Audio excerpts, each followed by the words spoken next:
Hey guys, and it's day 2 of spooky stories while sculpting. So this story is going to get a little wild, and it involves pie, mostly because I have some pie commission sculptures that I have to get done. So hopefully you stick around for the ride. If you're interested in liking and subscribing, commenting, that would be great. This full version is going to be on YouTube. However, I'll post across TikTok, Instagram, Facebook, and whatever else your heart desires. Now, my heart desires, well, pie. So, without further ado, let's get started.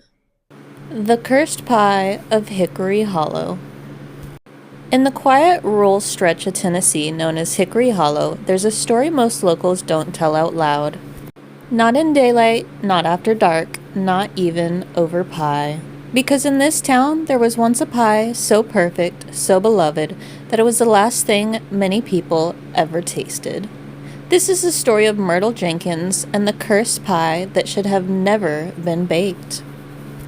Myrtle Jenkins was born in 1899 and lived her entire life on a small farm just outside of Hickory Hollow. She never married, never had children, but she was known for one thing: her cherry pie.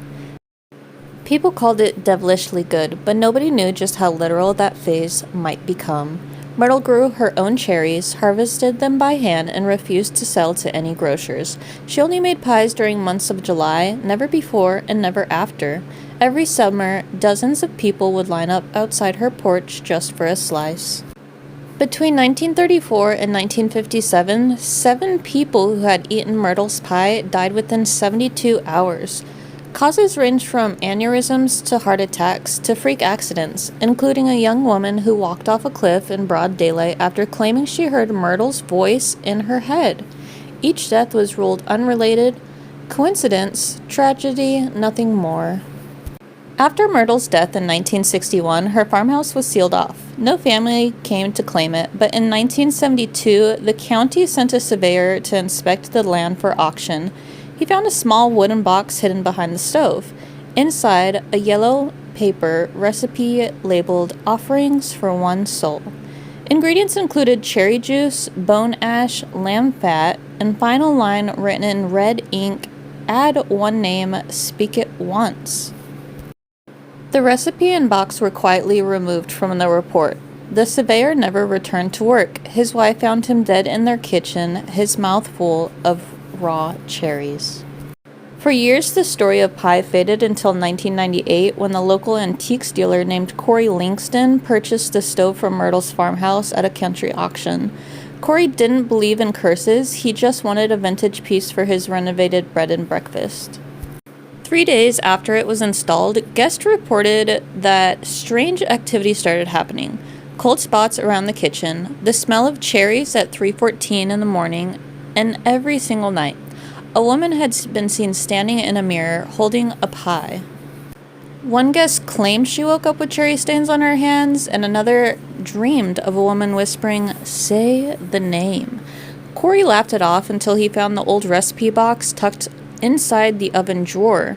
He burned it the next day.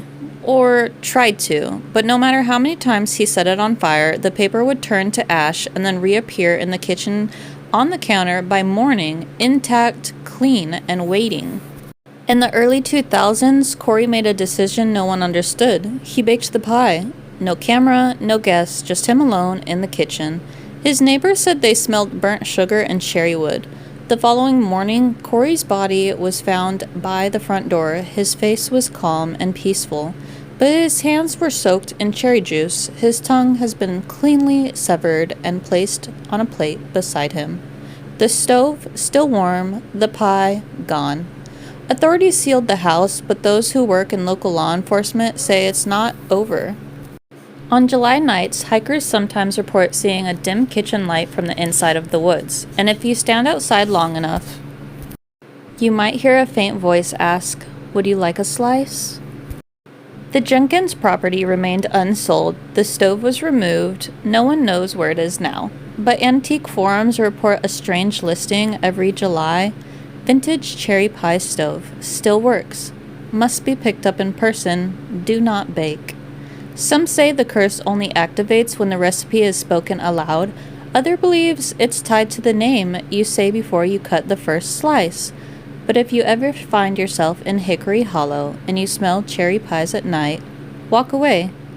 Even the dead can't be hungry. Now, recently in 2025, there's been some reports that the original stove has been found and that there is a baker using the oven. So far, we don't know if there's any curses involved. However, we are told that it is for, that's right, pies. Now, nobody knows if there's been any deaths reported recently, but there is a high amount of people missing in that area that it's been found, so there's not really too much that we know.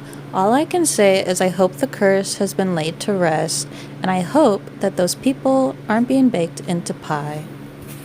Thanks for watching another spooky segment on my little sculpting videos. I really appreciate that you came through and you just checked it out at least. So we're going to get a little crazier as time goes on, but hopefully you like this story. If you haven't seen the first video, go check out day one because this is going to continue. Whether I actually get views or not, I'm just going to see where this takes me. Hopefully it takes me somewhere good because your girl could use a helping hand. Let's just say, let the universe bless these little like video vlogs, whatever you want to call them. Yeah. So you can find all of my stuff for sale on Facebook. I do have a website. It'll be linked in the bio. MS Clay for Days at bigcartel.com. Yep, we're part of the cartel, but don't tell anybody. Please don't tell anybody. All right, I gotta get going, guys. I got a lot to do, a lot of orders to pack. But anyways, it was great to see you all. Thanks for stopping by. Bye bye.